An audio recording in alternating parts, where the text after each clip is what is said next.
Com certeza todos nós já ouvimos esse nome, Babilônia. Até as crianças aqui que estão presentes no salão sabem a origem de Babilônia, quando estudaram ali no livro Histórias Bíblicas, a história daquele homem, Nimrod, que tentou construir uma torre que chegasse até os céus, para trazer destaque ao seu próprio nome. Então, irmãos, daquela planície da Mesopotâmia, onde ele tentou construir aquela torre chamada Babel, surgiu Babilônia. O nome Babilônia significa simplesmente confusão, o que a define bem, conforme nós veremos nesses próximos minutos. Interessante daquela cidade que se tornou a terceira potência mundial. Então nós temos, de acordo com a história, o Egito, a Síria e a Babilônia, a terceira potência mundial. E o interessante é que ela era muito protegida naturalmente pelo rio Eufrates, que era um rio grande e profundo que existia naquela planície, que flanqueava a cidade por todos os lados. Então ela já tinha aquela proteção natural pelo rio Eufrates. Interessante, irmãos, que ali no Estudo Perspicaz, é uma obra que nós, Testemunhas de Jeová, usamos para aprofundar o conhecimento bíblico. No volume 1, na página 293, ela diz que Heródoto, historiador grego do quinto século antes da Era Comum, ele diz que as muralhas da cidade, sabe qual a altura das muralhas de Babilônia? Ele diz que elas tinham 90 metros de altura. Eram duas muralhas, era uma muralha dupla. Então, quer dizer, 90 metros de altura, 26 metros e meio de espessura. Então, ela rodeava a cidade em 95 quilômetros. É um dado que parece que ele exagerou, mas a gente entende que, humanamente falando, era impossível um exército chegar e tomar Babilônia naquele tempo. Era uma cidade que não poderia ser invadida do ponto de vista humano. Mas o que chama a atenção dela, irmãos, de acordo com a história e o que a Bíblia diz, não era essa proteção natural que ela tinha. Babilônia era um lugar extremamente religioso. Então os irmãos imaginam, era o centro comercial e industrial daquela ocasião, daquela época, 7º, 6º século antes da Era Comum. Além disso, era uma cidade que estava à frente do seu tempo. Os irmãos já ouviram falar de uma das 8ª maravilhas do mundo antigo, que eram os jardins suspensos de Babilônia? É, uma arquitetura avançada ao seu tempo. Além disso, o destaque maior de Babilônia, irmãos, sabe o que era? A sua religião, a sua forma de adorar. Para os irmãos terem uma ideia, quando os arqueólogos foram lá escavar o que era a antiga Babilônia, eles encontraram só dentro das muralhas de Babilônia 1.380 templos e capelas, sendo que a maioria dedicada a apenas um deus, Marduk, que a Bíblia chama de Merodach, que era o principal deus que eles adoravam. Os irmãos sabem essas coisas que a gente ouve hoje nas religiões, como trindade ou tríades de deuses, vida após a morte, astrologia, coisa que a gente vê muito hoje, né? Elas surgiram, sabe onde? Nessa antiga Babilônia que nós estamos falando aqui, irmãos. Tanto que Nabucodonosor, que foi o principal líder que existiu na Babilônia, para tudo que ele tinha que tomar uma decisão, ele usava astrologia, ou a posição das estrelas. Então, o ponto maior é que Babilônia era um lugar extremamente religioso. Então a gente imagina, né, uma potência mundial naqueles dias, impossível de ser invadida. A gente já chama atenção para o ponto desse discurso, irmãos. Humanamente falando, era impossível que aquela potência mundial deixasse de ser potência ou fosse tomada por uma sucessora. Mas o que nós vamos analisar é as coisas quando Jeová quer que elas aconteçam. E Jeová quis que Babilônia deixasse de ser uma potência mundial.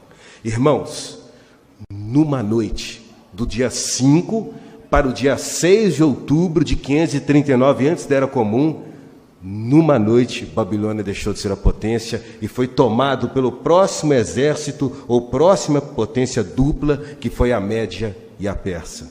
Mas como é que isso aconteceu, irmãos? Ciro, que era o capitão ali dos dois exércitos, ou o comandante, ao norte da cidade, ele desviou o rio Eufrates por um lago artificial. Então as águas baixaram. Naquela noite, irmãos, eles estavam em plena festança. Eles estavam usando cálices sagrados tirados lá do templo de Jerusalém para a festança que eles estavam tendo lá dentro. E Jeová não gostou. E numa só noite, ela foi invadida.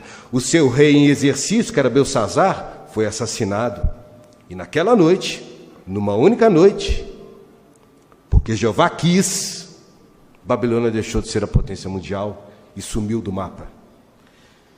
Jeová falou que ninguém nunca mais construiria e moraria naquela Babilônia, ou naquele local físico que existiu essa Babilônia. Isso aconteceu?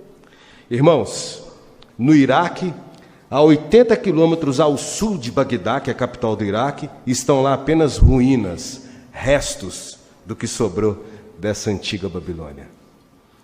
Por que a gente começa o discurso citando essa antiga Babilônia, irmãos? Porque existe uma muito maior em operação hoje.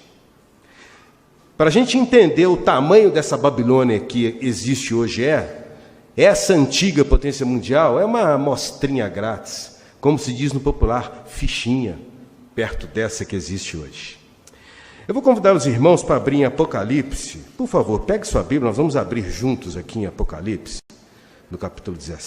Uma vez que você fizer isso, pode deixar sua Bíblia aberta, que nós vamos considerar aí muitos versículos dentro desse capítulo 17.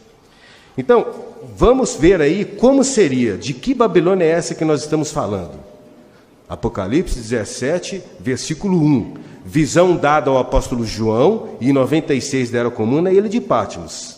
Então, olha a visão, versículo 1 em diante. 1 diz assim: um dos 7 anjos que tinham as 7 tigelas veio e me disse: venha, vou lhe mostrar o julgamento da grande prostituta que está sentada sobre muitas águas.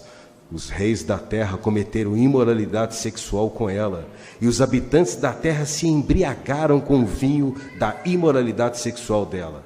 Ele me levou no poder do Espírito para um deserto, e vi 2 personagens aí, irmãos, e vi uma mulher sentada numa fera cor de escarlate, fera que estava cheia de nomes blasfemos e tinha 7 cabeças e 10 chifres. A mulher estava vestida de púrpura e escarlate, estava adornada de ouro, pedras preciosas e pérolas, e tinha na mão um cálice de ouro cheio de coisas repugnantes e das coisas impuras da sua imoralidade sexual. Na sua testa da mulher estava escrito um nome, um mistério: Babilônia, a grande, a mãe das prostitutas e das coisas repugnantes da terra. Vi que a mulher estava embriagada com o sangue dos santos e com o sangue das testemunhas de Jesus. Ao vê-la, fiquei muito espantado. Bem, depois que nós lemos essa visão que João recebeu, que se cumpriria no dia do Senhor, ou a partir de 1914, quem é esta Babilônia ou esta mulher, irmãos? Olha, ela é o império, viu? Uma coisa extremamente grande que existiria nesse tempo que nós estamos vivendo. Se a gente continuar lendo, lá no versículo 18, fala que ela diz que ela tem um reino sobre os reis da terra. Então ela seria algo extremamente grande que existiria. Bom, ela não é, irmãos, o império nem político e nem religioso. Como é que a gente sabe disso? Se a gente continuar lendo o capítulo 18, ali diz que quando essa mulher, que tem o nome de Babilônia, quando ela é eliminada do cenário da terra, os seus antigos amantes políticos e comerciais ficam de longe chorando a sua destruição. Então essa mulher não é um elemento nem político e nem comercial. Alguns detalhes importantes, irmãos. Por exemplo, no versículo 6, a gente leu que ela é inimiga da adoração verdadeira, que ela está bêbada, com o sangue dos santos. Vimos ali que ela está cheia de práticas espíritas, é extremamente rica. Fica claro, essa mulher, de nome Babilônia, é o império mundial de todas as religiões falsas. Para a gente entender, irmãos, esse aglomerado de todas as religiões falsas, esse conjunto, constitui Babilônia Grande, o império mundial da religião falsa. Para a gente entender mais, tudo falando de religião, seita, crença, culto, por exemplo, da cristandade, que dizem seguir a Bíblia, mas não seguem, tudo está englobado em Babilônia Grande, o império mundial da religião falsa. O império, viu, irmãos, que existe de forma gigantesca, principalmente agora no tempo que nós estamos vivendo, bem pertinho do fim desse sistema de coisas. E se tem uma coisa que Satanás não é bobo. Satanás não é bobo não, irmãos. A partir do momento que ele começa a administrar os assuntos na terra, como é que ele ia manter o maior número de pessoas nas suas mãos? Mantendo-as dentro de Babilônia Grande. Para a gente ter uma noção de números, para ver quantas pessoas estão dentro de Babilônia Grande, o império mundial da religião falsa? Se a gente fizer nesses sites de busca lá, um site simples, uma pergunta simples, por exemplo, maiores religiões do mundo. Então, para os irmãos terem uma ideia, eu fiz essa pesquisa, eu não vou citar números exatos não, mas vamos citar apenas as maiores 4, as primeiras 4 maiores religiões no mundo. Primeira maior religião no mundo é o cristianismo, quase 2 bilhões e meio de pessoas, sendo a maioria católica. Segunda maior religião do mundo é a religião que mais cresce atualmente, o islamismo. Quase 2 bilhões de pessoas no planeta são muçulmanos ou seguem o que Maomé, que eles chamam de profeta, escreveu no início do século VII. Terceira maior religião do mundo, hinduísmo. Quase 1 bilhão de pessoas, é a religião principal da Índia, que é superpovoada. Quarta maior religião do mundo, budismo, quase 500 milhões de pessoas. Conta simples, irmãos, 2 bilhões e meio, mais 2, 4,5, mais 1, 5,5, 6 bilhões de pessoas estão nas 4 maiores religiões falsas do mundo. Então Satanás construiu o que a Bíblia predisse lá no 1º século, um império, irmãos, chamado Babilônia Grande, o império mundial da religião falsa. Então nós vimos até agora no discurso 2 coisas importantes. A primeira, quem foi a Babilônia, o império mundial que existiu, de acordo com a história, e vimos quem é a Babilônia Grande, essa que existe hoje, esse império mundial da religião falsa. Satanás usa para administrar as coisas na terra, para gerir as coisas na terra, enquanto ele ainda tem esse tempo, 3 elementos, nós sabemos quais são. Ele usa a política, o sistema financeiro e a religião. Mas por que a Bíblia diz que quando Jeová trazer o fim para o sistema de Satanás, Jeová começa destruindo primeiro a religião falsa, o império mundial da religião falsa? É simples de entendermos, irmãos. Devido à sua alta culpa de sangue. A culpa de sangue da religião falsa já ultrapassou os céus do ponto de vista de Jeová. Para a gente ter uma ideia do que nós estamos falando, para a gente entender isso que eu acabei de falar, nós vamos citar aqui a Sentinela de janeiro de 89. Ela fez um retrospecto, uma análise do tamanho da culpa de sangue que a religião falsa tem. Ela começa dizendo assim: Caim e Abel ofereceram sacrifício ao Criador. Acho que o fim dessa história até as crianças sabem, né? O fim dessa história. Então, o de Abel foi aceito, o sacrifício de Caim negado, Caim acabou matando seu irmão. Essa sentinela tem uma frase que diz assim: pela primeira vez na história humana, o ódio religioso manchou a terra de sangue inocente. A religião falsa, a partir de Abel, começou a derramar sangue inocente. Aí a gente dá um pulo de Abel, a vítima da religião falsa. Nós vamos até os dias de Jesus Cristo no 1º século.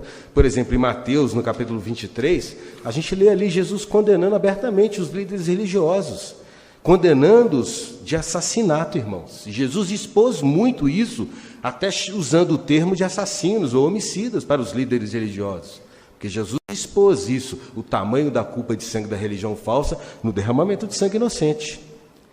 Então, de Abel para Jesus, de Jesus, nós vamos dar um pulinho para o século passado, século 20.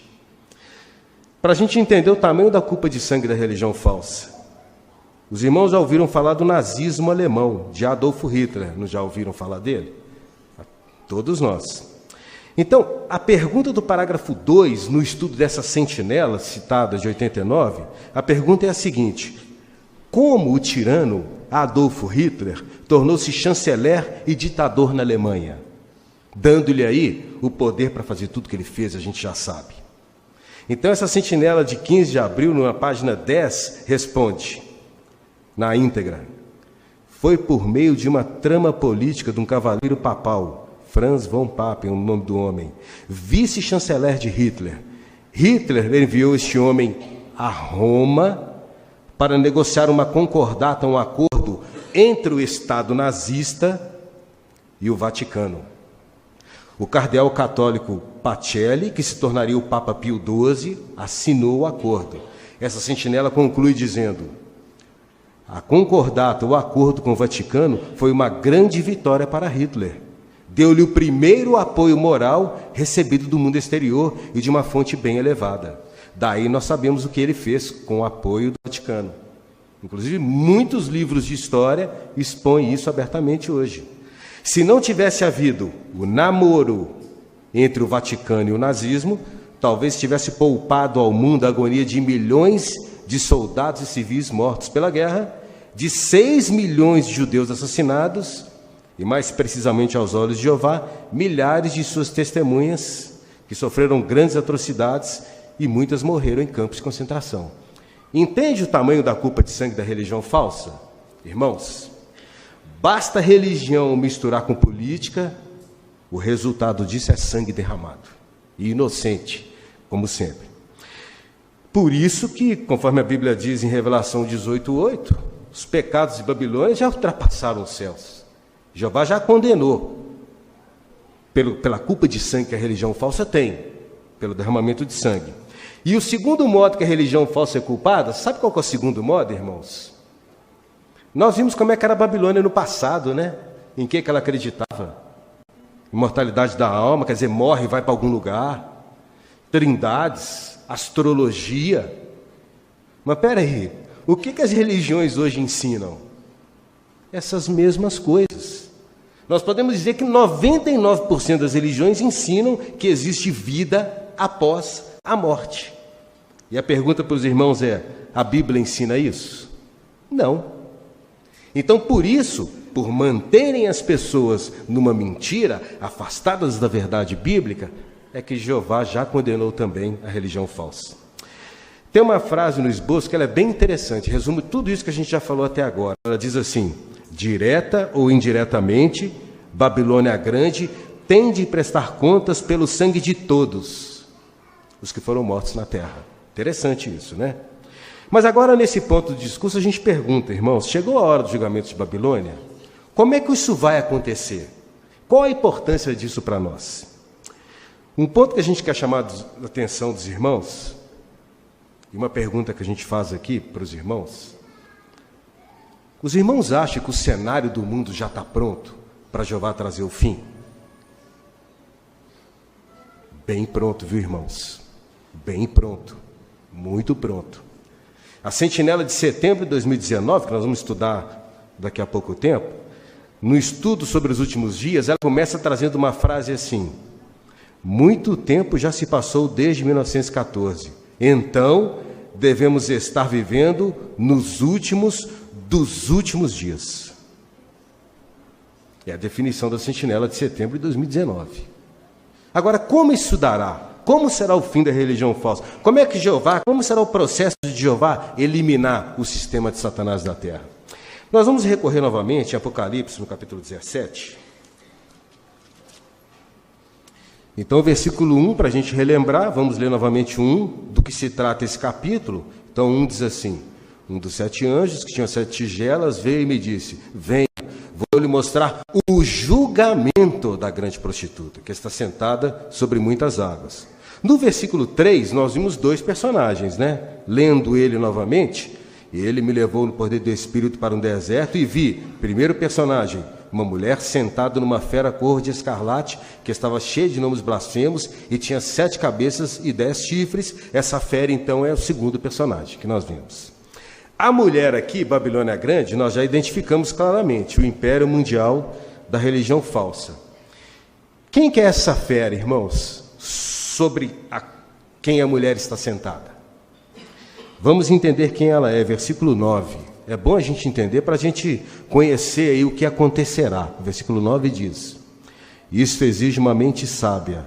As 7 cabeças da fera representam 7 montes, sobre os quais a mulher está sentada, e há 7 reis, 5 já caíram, um e o outro ainda não chegou, mas quando chegar, terá de permanecer por pouco tempo. E a fera que era, mas não é, ela também é um 8º rei, mas procede do 7 e vai para a destruição. Vamos entender. Versículo 9 falou que as 7 cabeças significam o quê? 7 montes, 7 grandes reis, 7 potências mundiais. O versículo 10 falou que nos dias que João recebeu essa visão, em 96 da Era Comum, 5 reis já não existiam mais, um dominava naquele tempo e um surgiria no futuro.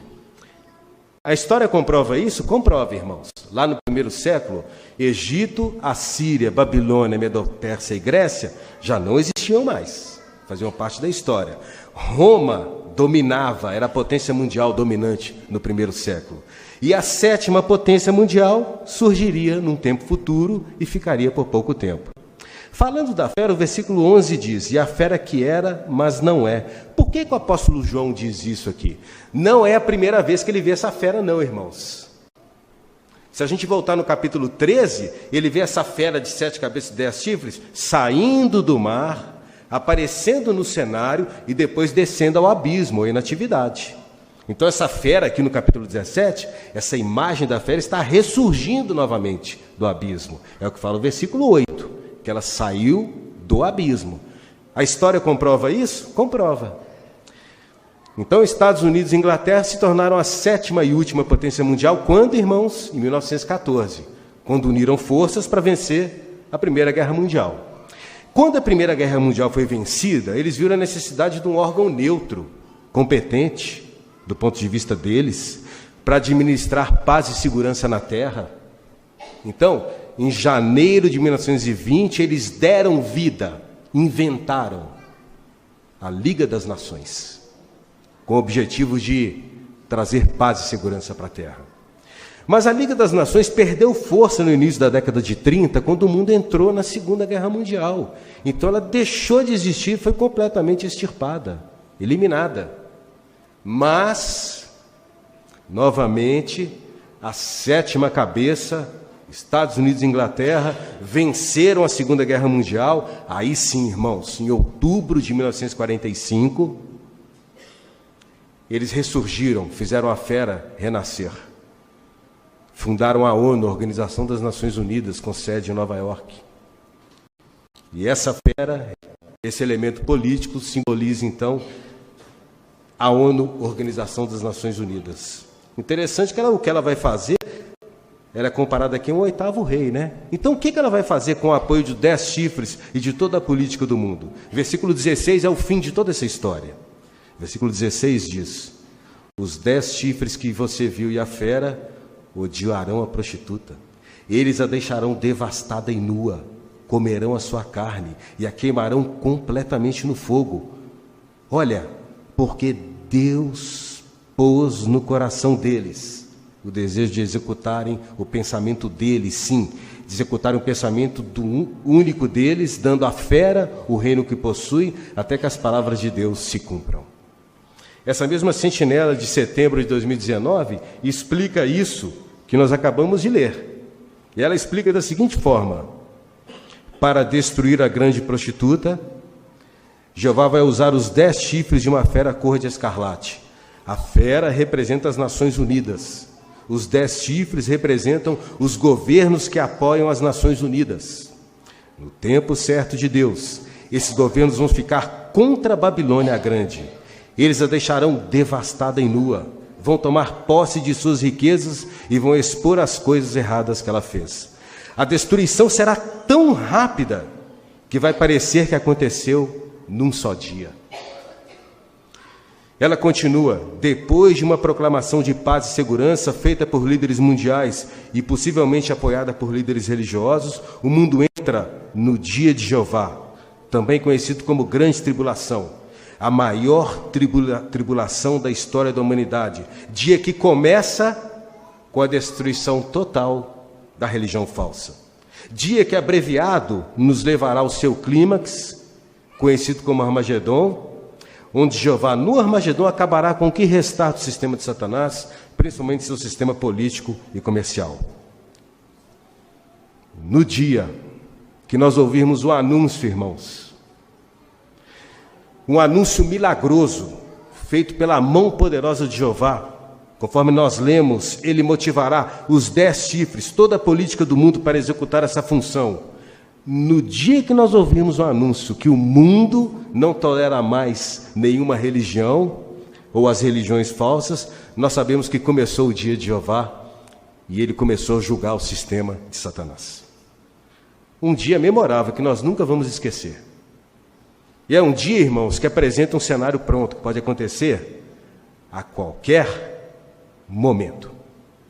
Um dia, uma data que nós vamos lembrar para os restos das nossas, de preferência, eternas vidas. Será lembrado para sempre, assim como o dia 17 do segundo mês do ano 2370, antes da Era Comum. Os irmãos sabem o que aconteceu nesse dia? Dia 17 do segundo mês do ano 2370, antes da Era Comum, é um dia também que está na obra Perspicaz, foi o dia que Noé entrou na arca e começou a chover. Gênesis 7,16. Nesse dia, irmãos, Jeová deu um basta, um chega naquele sistema de coisas. Gênesis 7,16 diz ali que não foi Noé que foi lá e pregou a porta da arca, não. Ali fala que Jeová fechou a porta da arca. Chegou um tempo que para Jeová deu, bastou, acabou. E ele fechou a porta da arca, e o impossível, do ponto de vista humano, que era chover, passou a acontecer a partir desse dia. E quantas pessoas sobraram? Só Noé e sua família, 8 pessoas. E aqui está a lição que nós tiramos, irmãos, nesses minutos finais. No dia que Jeová fechou a porta da arca, só existiam 2 lugares para uma pessoa estar: dentro ou fora da arca. Não tinha outro lugar. Quem estava dentro sobreviveu, quem estava fora morreu. Não adianta a pessoa que estava lá fora, não começou a chover, pegar um barquinho, não. É a mão de Jeová que estava ali trabalhando. Existe uma arca espiritual hoje? Existe. Conhecido como paraíso espiritual. Sabe como é que ele é composto, irmãos? Reuniões como essa, de portas abertas, congregações, com anciãos, que estão aqui treinados, preparados para resolver qualquer questão que qualquer pessoa tenha entre ela e Jeová. Esse é o caminho, de uma forma amorosa, tratando cada pessoa como propriedade de Jeová. Nós temos aí o JW Library, jw.org, congressos maravilhosos, visitas de superintendentes de circuitos que nos instruem e nos colocam dentro dos padrões da organização de Jeová, um escritório aberto lá em São Paulo. Isso chama-se paraíso espiritual. Isso vai existir sempre? Os irmãos sabem que não. Nós já estamos sendo preparados para isso. Porque no dia que Jeová começar a executar o sistema de Satanás, como se diz no popular, vai sobrar para nós também, irmãos. E vai ser o ponto de estarmos definidos. E é uma questão de posicionamento.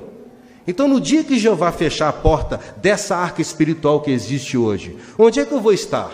Só tem 2 lugares para eu estar também. Ou dentro ou fora. Se eu estiver dentro do paraíso espiritual, dessa arca espiritual, Jeová vai nos salvar milagrosamente. Mas se eu estiver fora, como diz a sentinela, essa mesma sentinela de outubro de 2019, ela traz uma frase que nós teremos no estudo da sentinela, ela diz assim: lembre-se que depois que a grande tribulação começar, vai ser tarde demais para as pessoas decidirem servir a Jeová. Talvez não vai dar mais tempo. Assim como aquela pessoa que ouviu Noé pregar décadas, não tomou posição. Aí ela falou, chover, aqui chover? Nunca choveu. Como é que vai chover? Esse camarada é louco, está construindo uma arca, pondo tudo quanto é animal lá dentro. Olha aí, irmãos, num dia Jeová foi lá, acabou com tudo. E o mesmo vai acontecer hoje. E a certeza que nós teremos de que Jeová começou a julgar o sistema de Satanás é quando nós ouvimos essa notícia milagrosa, que os líderes do mundo não aceitam mais as religiões falsas. Irmãos, é novidade isso que nós estamos falando nesse tema, nesse esboço? Não. Os irmãos se lembram desse Notícias do Reino? Nós distribuímos ele, sabe que ano que nós distribuímos esse Notícias do Reino? 2006. Quer dizer, se o fim da religião falsa está próximo lá em 2006, imagina agora em 2019. Então é um ponto que nós devemos preocupar. E finalizando, citando só 2 pontos práticos que a gente tem que prestar muita atenção. Revelação 18:4 diz: saiam dela, meu povo, se não quiserem ser cúmplices dos pecados dela. Isso quer dizer que a gente não tem que ter nada a ver com nenhuma religião falsa, absolutamente nenhuma, nem o nosso nome dela, como nós veremos no estudo para frente. E um ponto mais importante, segundo aos Coríntios 6:14, irmãos, separem-se de Jeová e parem de tocar em coisa impura. Quanta coisa impura a religião falsa promove, irmãos, feriados disfarçados. E às vezes o espírito ou o ar dessas coisas afetam até mesmo cristãos, o que é extremamente perigoso. Então são dois alertas aí para nós. Finalizando agora, no último minuto, nós vimos hoje quem foi e quem é a atual Babilônia Grande, o império mundial da religião falsa. Vimos que ela é duplamente culpada de sangue, ela já está condenada por Jeová.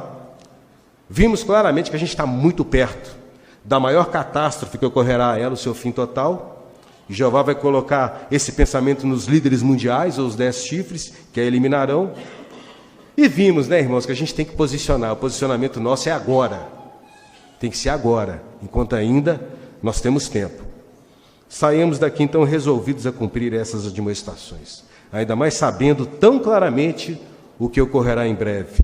Façamos isso, tenhamos juntos o ímpar e maravilhoso privilégio de presenciarmos em vida o fim de Babilônia, o império mundial da religião falsa, e em seguida de seus amantes políticos e comerciais.